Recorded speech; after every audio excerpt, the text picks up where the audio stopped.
ગૌતમ ગોસ્વામી દસનામ ગોસ્વામી સમાજ દ્વારા છેલ્લા 12 વર્ષ થયા અને આ વર્ષે 13મું વર્ષ શિવરાત્રી નિમિત્તે દેવાના દેવ મહાદેવની શિવરથયાત્રાનું અતિ દિવ્ય ભવ્ય આયોજન થતું હોય છે।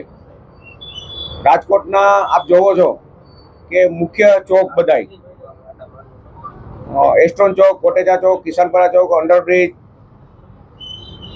જિલ્લા પંચાયત ચોક, ટાંકી ચોક, લીમડા ચોક, આપણે બહુમાળી ભવન ચોક, હેડક્વાર્ટર ચોક, લગભગ રાજકોટના બધા મુખ્ય ચોકોને પણ ભગવામય શિવરથયાત્રા અને શિવમય બને, ભગવામય બને તે હેતુથી શિવરથયાત્રા સમિતિના તમામ સદસ્યો છેલ્લા 25 થી 30 દિવસથી શારીરિક, માનસિક અને આર્થિક ત્રણેય રીતે પોતાની યોગદાન આપી અને આ શિવરથયાત્રાને અતિ સફળ બને અને રાજકોટ આખું શિવમય બને, ભગવામય બને અને રાજકોટની જનતા, આજુબાજુના ધર્મપ્રેમી જનતા પણ શિવરથયાત્રામાં આવે તેના માટે આમંત્રણ પાઠવીએ છીએ।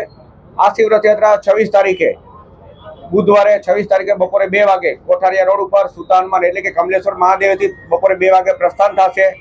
ત્યાર પછી આગળ સોરઠિયાવાડી સર્કલ, ભક્તિનગર સર્કલ, નાગરિક બેંક ચોક, મક્કમ ચોક, ત્યાંથી ગોંડલ રોડ, સૂર્યકાંત હોટલ, આગળ મહાકાલેશ્વર મહાદેવ, માલવીય ચોક, યાજ્ઞિક રોડ, જાગનાથ મહાદેવ, જિલ્લા પંચાયત ચોક, નીલકંઠ મહાદેવ, ગુલછાપ ચોક, ટાંકી ચોક, લીમડા ચોક, પંચનાથ મહાદેવ, ત્યાંથી આગળ હરિહર ચોક, કાશી વિશ્વનાથ મહાદેવ અને છેલ્લે આપણે ચૌધરીના ગ્રાઉન્ડમાં શિવરથયાત્રાનું સમાપન થતું હોય છે।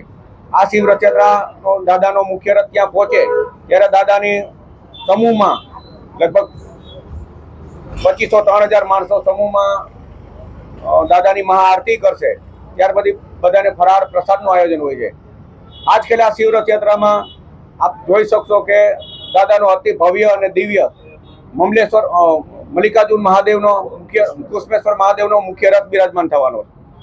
આ રથ રાજકોટમાં કદાચ ક્યારેય કોઈ નહીં જોયો હોય એવો દિવ્ય અને બહુ સરસ એવો સારો એવો રથ નવો બનવાનો। સાથે સાથે 12 જ્યોતિર્લિંગના અલગ અલગ પ્લોટ જોઈન્ટ થવાના છે।